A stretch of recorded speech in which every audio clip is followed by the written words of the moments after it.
Hi, my name's Stephanie Pichet, and I'm the editor and publisher of RCR News Media and the host today for In the Room With. And we're talking to America Young, who is an actor, a stunt person, a director, a producer, a writer, a black belt. Did I miss anything? No, I think you even added an extra one. It's great. I'll take Okay. it. Multi hyphenate. Welcome, Very busy. Yeah. America. Thank Thanks for you. joining us. Thank you. Welcome to my room that you're in. First of all, thank you. And America, if you don't know, she's from Santa Fe, New Mexico. And I am so excited to talk to her from Albuquerque, New Mexico. But now she's in LA. No, So I'm back in LA. Yeah. back and forth. So, America, tell us a little bit about how you started in this path of storytelling. Well, I feel like I mean, those of us who are storytellers, right, Stephanie, we're always storytellers from right when we're born. I grew up without television, so I read a lot of books, and so I lived a lot in my head, and stories were very important for entertainment. So I've always felt the need to tell stories, and I had this realization year or two ago that I'm horrible with names. I'm actually pretty bad with faces, but I remember people's stories. So if somebody comes up to me and they're like, "Hey, it's so good to see you," chances are I won't recognize people. I don't know why. I have a block. But the minute they start saying, "My grandma got better and I need to tell you after this thing with the boat and the whatever," I'll go, "Oh my gosh, hi, we met at the thing with the thing and you told me about this and this happened." That's how I remember people. That's how I remember life moments, is all through story. So story has always been so important to me. And it was an interesting epiphany to have. So now I've learned that when I meet somebody that I am supposed to know, I'll start asking them what they've been up to and how they've been since last we talked. And then once they start to tell me what we talked about, because hopefully they remember, I've been hit in the head. I did stunts. I've been hit in the head a lot. I blame that. Then the minute I know their story, then it just floods back, and I can remember exactly where we were when they told me that story and how it made me feel and all of that. So I it's interesting that it took me so long to have that epiphany about how important story is to me, but it's always what's driven me in every single choice, which is why I've just loved being a part of any story I could. So it didn't really matter what position I was on set. I didn't really have an ego about it. I just wanted to, if it was a good story, the script was good, if the passion was there, I just wanted to be part of it, which is why she listed all those in it. Because there's some stories I serve best as a producer, and there's some stories I serve best as a stunt person, and whatever serves the story, that's what drives me the most. Well, one story I thought was pretty interesting is that you literally, as a stunt person, did live action shows at Paramount. You were Lara Croft. I was Lara Croft. That is Um, amazing. I always wanted to do that. Whenever I go to those shows, I'm like, oh, that would be so much fun. It was so much fun. It was so much fun. Yeah, I got to do Lara Croft and wear the whole get up with the guns on the thighs and the Nice. army boots and the braid, the one Right, braid. right. Um, Yeah. and it was a blast. And that was my first time doing stunts. And I had my black belt at that point, but I'd never actually done stunts. So the stunt coordinator, Lee Whitaker, had to, give me a crash course. And there were a crazy amount of stunts in that. There was a slide for life, which is like a wire when you come in and, Right. you rappel down, tons of fights, firearms, an air ram where you step on a thing and it throws you, a high Right. fall. Like I had to learn all of that. And it was unbelievable. It was an Wow. unbelievable experience, and it was so Well, much fun to do that 3 times a day. I've never been in better shape in my life. the closest I got was remember when those backpacks came out? Like Mhm. everybody had them. I got one. And you did? Oh, That good. is the closest I got. But I love that character, and it was so empowering to see a woman, right? Just Yeah. so Oh, smart. yeah. And that was the thing, like, I knew a little bit about her. My brother's majorly into video games, and I had done a lot of motion capture for video games, but, um, uh, seeing the little girls at the theme parks who would just look up at you and go, "Hi," Right. that was the best And feeling. their mothers wishing that Yeah, they were you. yeah. Maybe. Or at Maybe. least having those skills to, Just do maybe that they have the skills to beat the crap out of a guy. Yeah, sure. I bet a lot of women have those skills. I wish I had that. So Yeah. So speaking of motion cap, you also have done video games, but like 65 video games or some crazy amount, right? I think that 65 titles, yeah, I think that was my last count that I did. Yeah, that's been incredible. That's been an incredible experience. Did you have any favorites? Um, I had the most fun on the Saints Row games, and I think it's because of the writing and the team. Although the Insomniac games are also great, which were like that Sunset Overdrive and the Spider-Man, because that team is also hilarious. But each one has been so much fun. Each one has something great about it. There's been a few titles that didn't get released, but it's heartbreaking because those were incredible. Mm, Um, the thing about motion capture is and this is what I love so much about it, and I would think why there's so many actors who are gravitating towards it, is that it's all about the performance. It's a very small intimate crew. I've never met a jerk on a motion capture set, and it's all about performance, because you don't have to reset the lighting, you don't have to set wardrobe, you don't have to worry about your makeup, you don't have to worry about your hair. Like, it's just about doing the scene until it's the right performance of it. And so there's a purity in that, mm. that I think, I'm constantly getting people reaching out to me about how to get into motion capture, and I think they're gravitated towards that. It's more like doing a play. Right. I think there's going to be a lot more of that, especially with the changes in COVID and, that have come. What are the types of productions that don't cost as much money, let's say, for all of the COVID stuff, Right. which I'm hearing is about 20% of a budget for a Yeah. film. Yeah, 20% is what I've heard too. And Yeah. motion capture, the brilliant thing about motion capture is you can do a scene with someone 20 feet apart. And Hmm. then the machine, the computer, they just pick up your ones and zeros and put them close to each other. And Right. so, people can truly feel safe. Hmm. Which, until, everyone is vaccinated, that's the most important thing, is people being safe.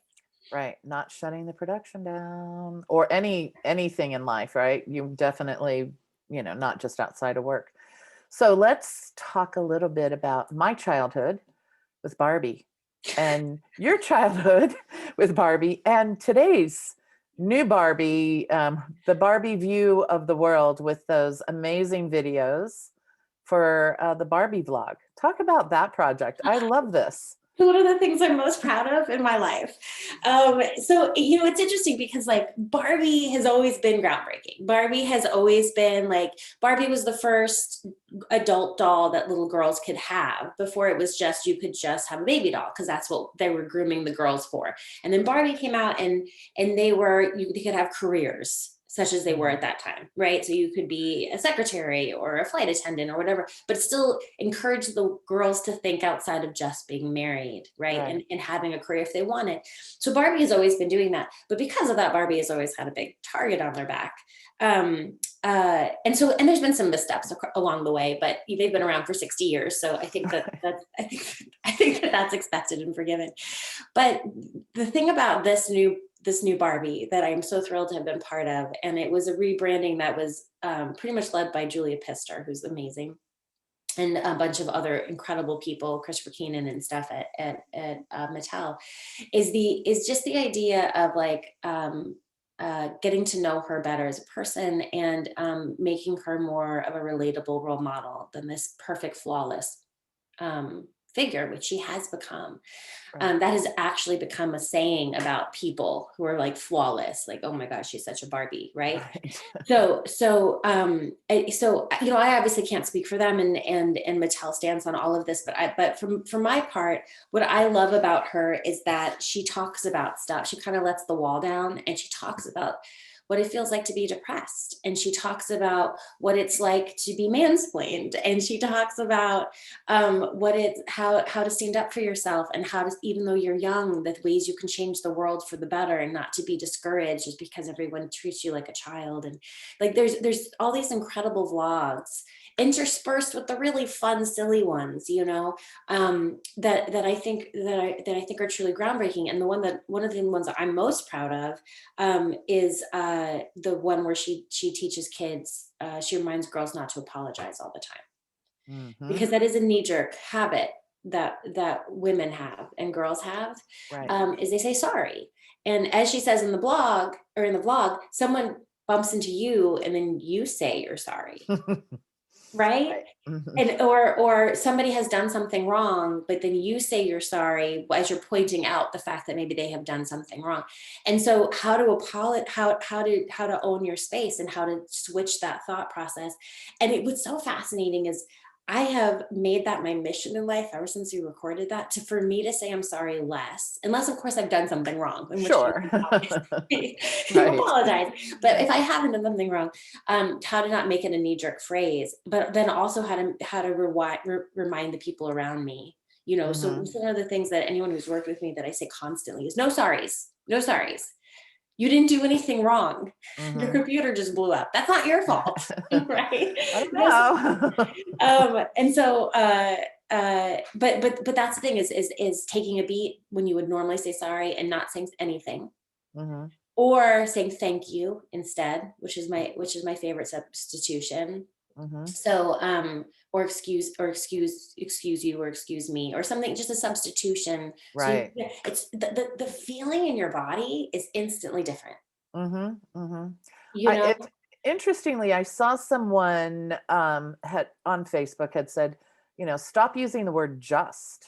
Mm, I mhm, just wanted to know because mhm. that's like sorry. And Yeah, I looked at myself and wow, I need to stop. So that definitely changed for me, yeah, some of that communication because you're, oh, I'm sorry, I didn't, yeah. or I just wanted, it's the I just same wanted kind to of check thought. in, or does that Right. make sense? Right. Yeah, Yeah. this And you doesn't. definitely need to own that space. Right. Yeah, it's fascinating. And there was like a TikTok or something I just watched where a woman was changing her email so that it would read like her male colleague's email, and she deleted the just, and she deleted the does that make sense, and she deleted the I think that, and just wrote the data. You know what I Right. mean? Right. And there were a few other things that she changed, and it was pretty impactful for me to see that, Hmm. because it's like, oh, that's the stuff I do, Right. you know. Right.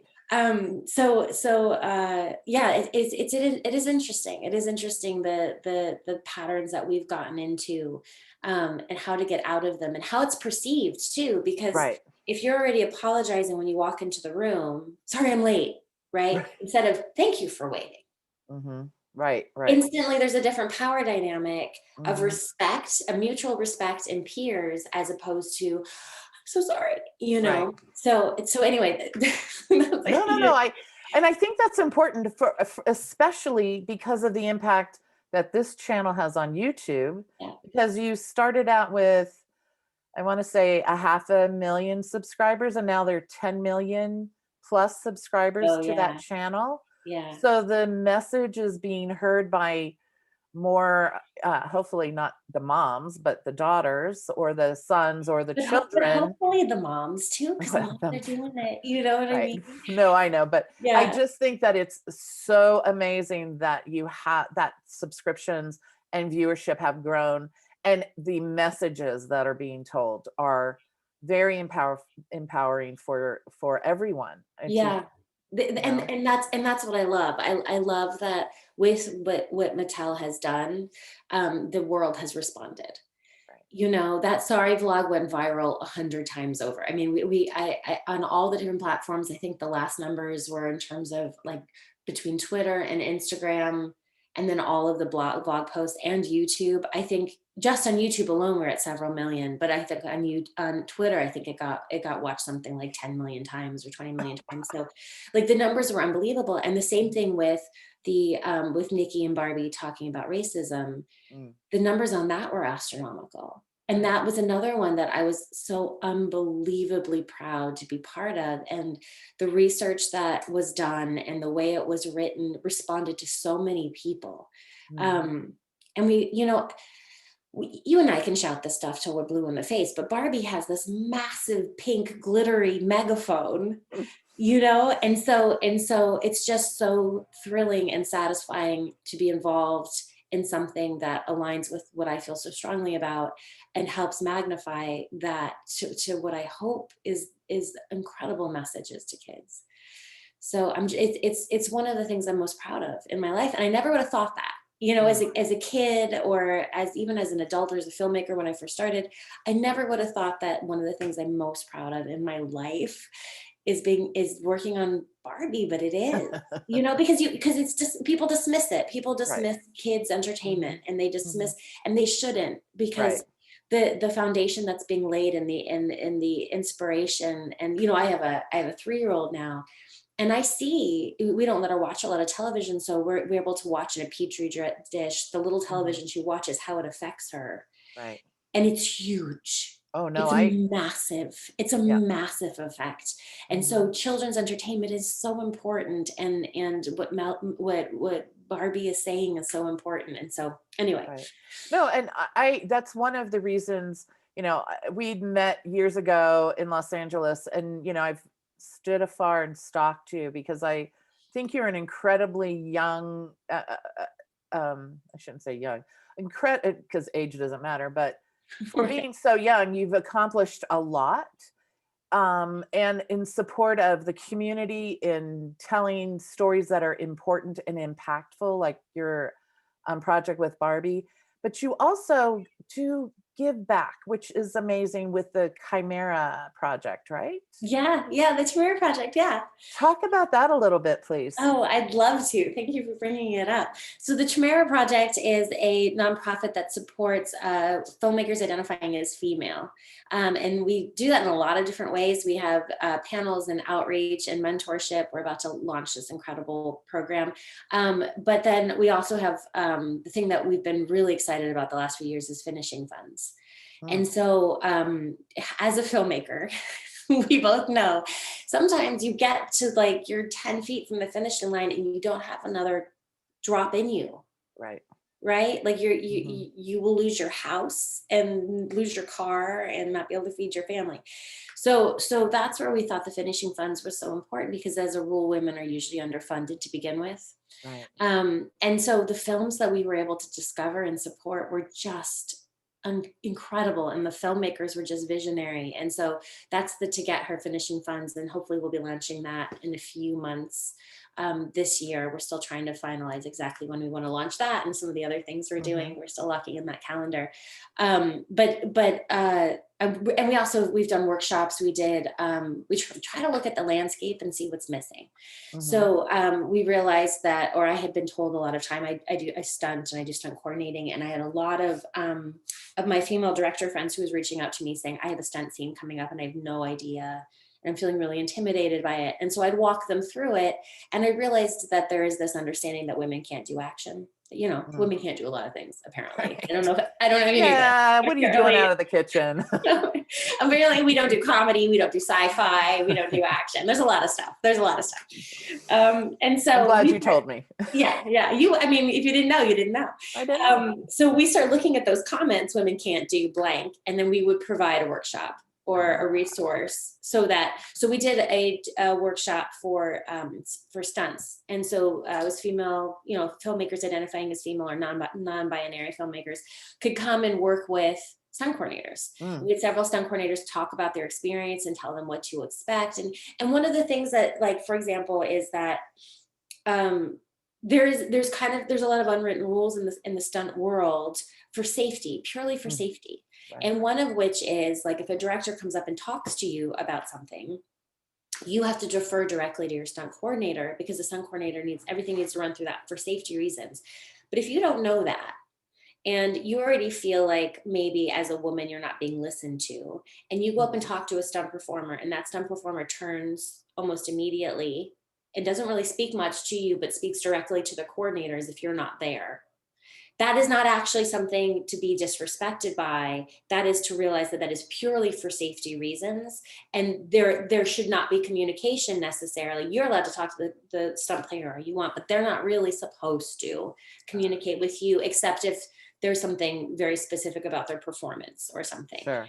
purely for safety reasons. Because Hmm. if you're asking them to tweak something, they need to respond that directly to the coordinator, so that it doesn't trickle down and affect somebody else, or Right. right. and Hmm. so and so it's interesting, because if you, again, you're used to walking into an environment, unfortunately, and feeling like you're not heard and feeling like you are being dismissed, and you experience that, that's just another blow.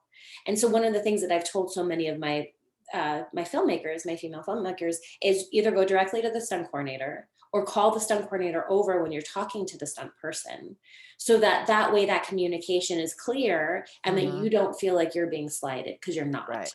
Right. And so many of them have called me afterwards and said, I'm so glad you told me that, because that's exactly how I would have taken it.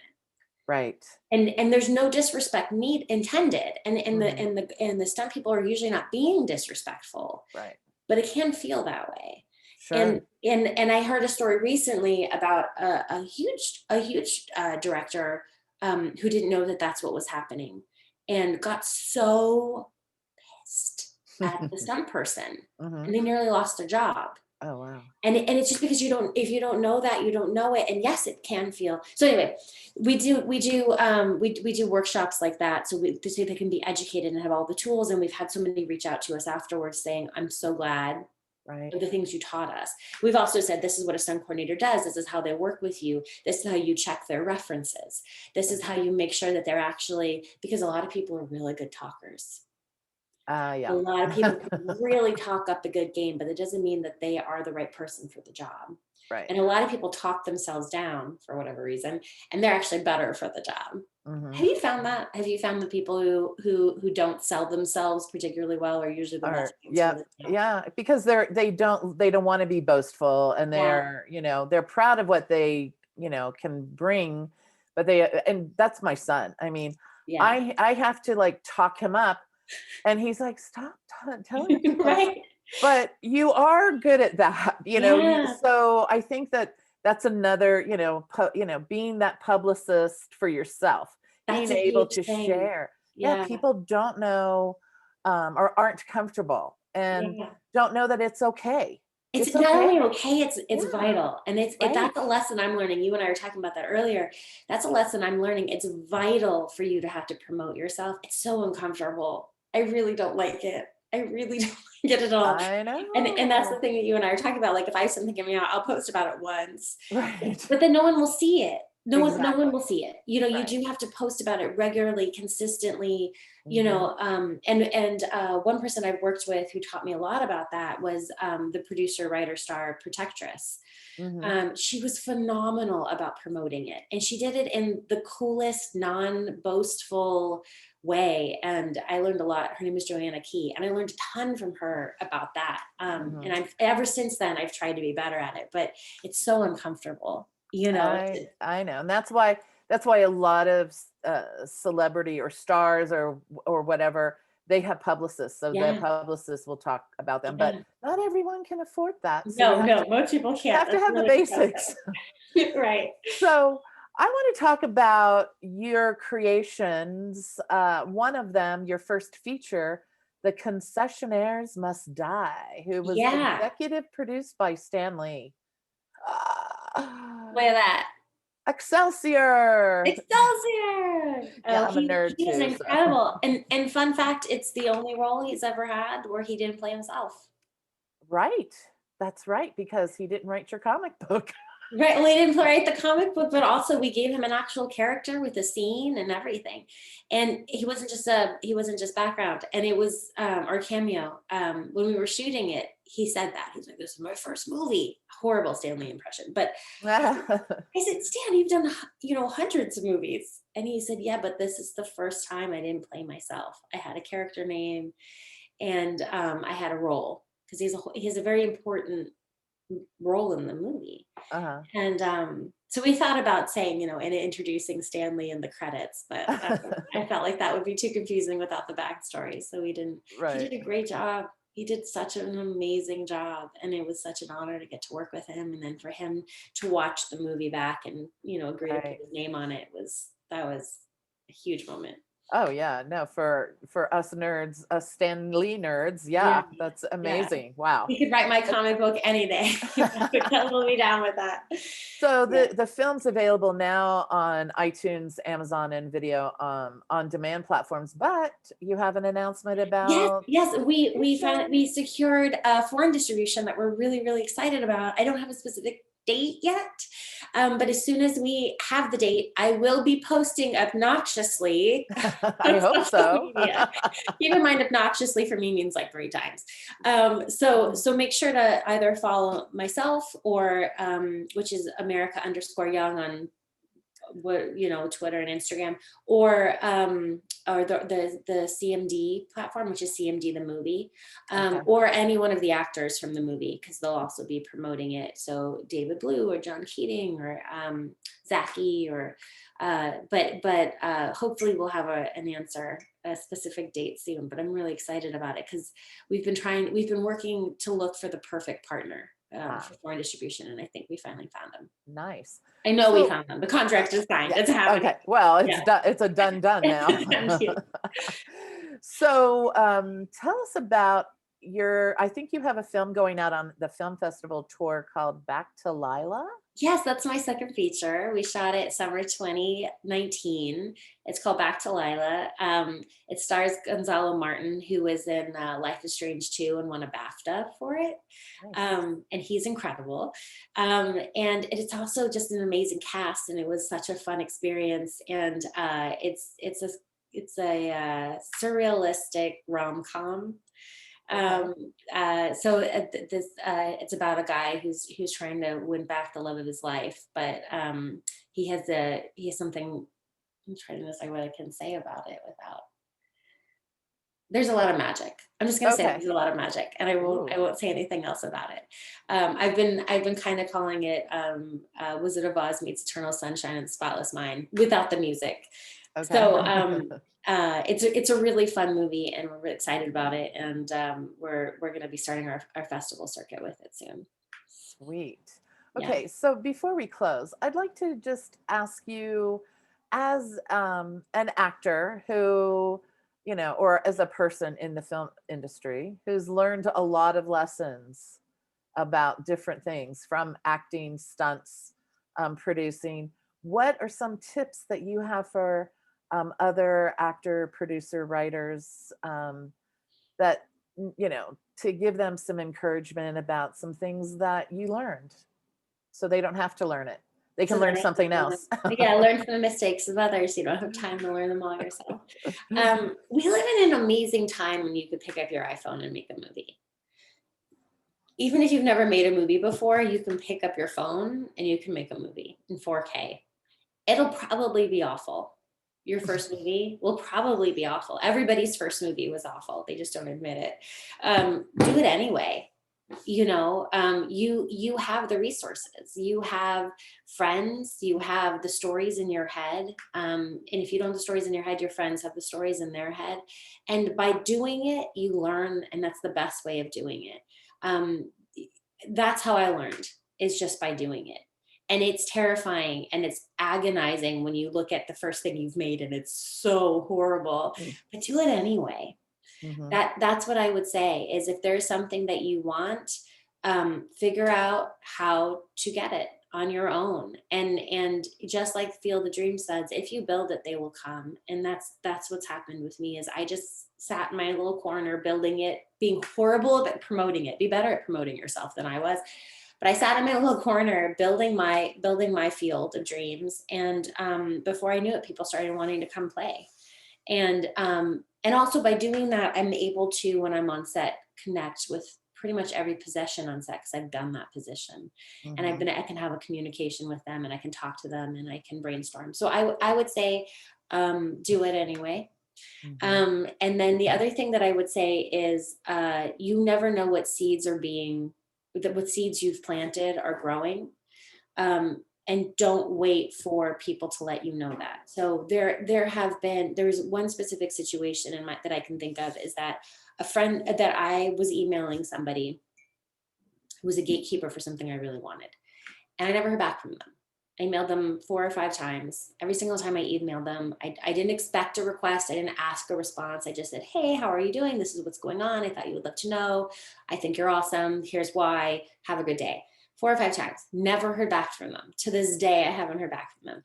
But I heard from a mutual friend that they were the reason why I got the thing I wanted. Oh, nice. Because a lot of the people, especially the people who are in positions to help you, are too busy to respond. They genuinely are too busy to respond. I'm at the bottom of the totem pole and I get 100 emails a day. I Mm-hmm. don't have time to respond to a lot of them. And I'm at the bottom. I can only imagine the people who are up here where you Right. live about.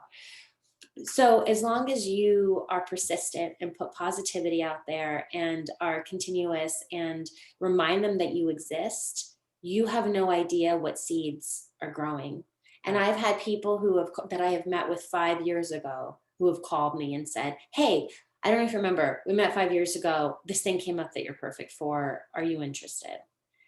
Right. So work hard, be early, do more than expected, be kind, and those seeds will grow Right. and they will Perfect. pay off.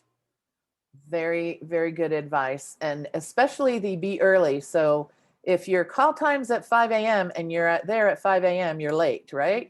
Yeah, yeah, yeah, I've said that more in the past year than I have the past 10 years, because a lot of people don't know these unspoken rules that you talk yeah, about.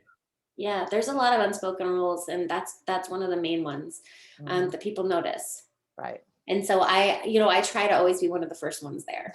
And if I show up at set and there's already half the crew, damn it, got to come in earlier next time. Right. And some crews come in late or come in right on time, which is, Mhm. but most crews you'll find, especially when I'm directing and doing stunts, I always come in 30 minutes to an hour beforehand. Because you just never know what's going to happen. And it's just better to be there and Right. people to show that you're dedicated. And the people who come Exactly. in on time or even late. Yeah. This isn't a 9 to 5 job that you're working Monday through Friday. It's, whatever it takes, Yeah. right? Yeah. Which is For that short exhausting. time period, right? That you're shooting. Yeah. Whenever if there's a short turn time period, you're actually employed, give it all you Right. got, because you spend most of your time not employed. So Exactly. so yeah, Exactly. always be there early and always be kind because Mhm.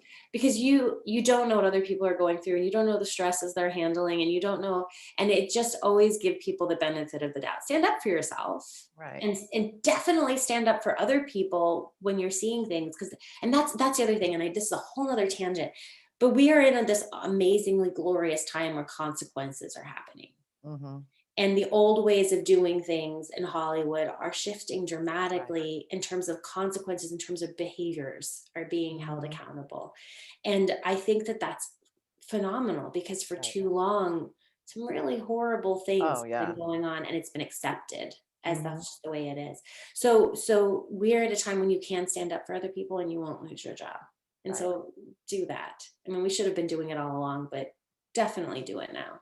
Well, 15, 20 years ago, it also ended your career for Oh, some people. forever.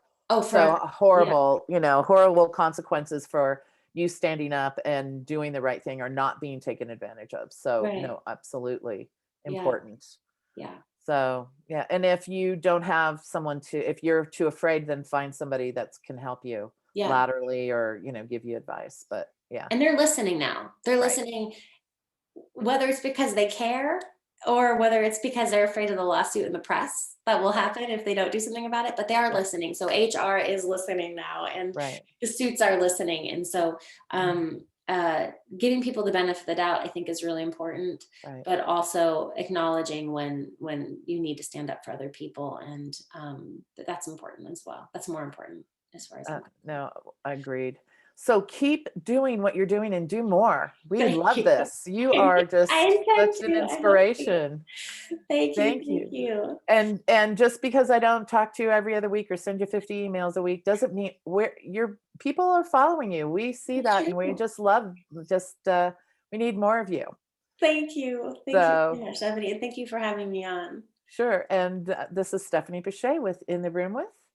And oh yeah, she's a Roswell fan or yes, America. We'll be talking to America again in the future. I have a idea that she's got more big things coming. So I hope so. again and till next time.